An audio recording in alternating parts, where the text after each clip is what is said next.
நாம் கல்வியில் சிறக்க வேண்டுமானால் சரஸ்வதியையும் தட்சிணாமூர்த்தியையும் வழிபட்டாலே போதுமாம். இருவரும் ஞானத்தை அருள்பவர்கள். இருவருமே ஜபமாலை ஏட்டுச்சுவடி வைத்திருப்பவர்கள். உயர்ந்த குணத்தை உணர்த்தும் வகையில் ஸ்படிகமாலை, ஜடாமகுடம், சந்திரக்கலை இருக்குமாம் இருவரிடமும்.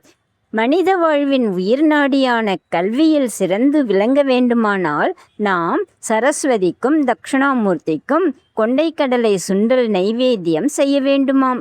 64 கலைகளுக்கும் உரியவள் கலைமகள். கலை என்றால் வளர்வது என்று பொருளாம்.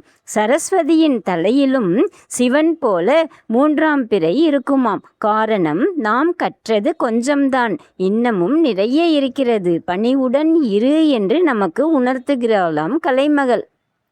கல்விக்கு அழிவு கிடையாது, வளர்ந்து கொண்டேதான் இருக்கும் என்ற இரகசியத்தையும் நாம் புரிந்து கொள்ள வேண்டுமாம்.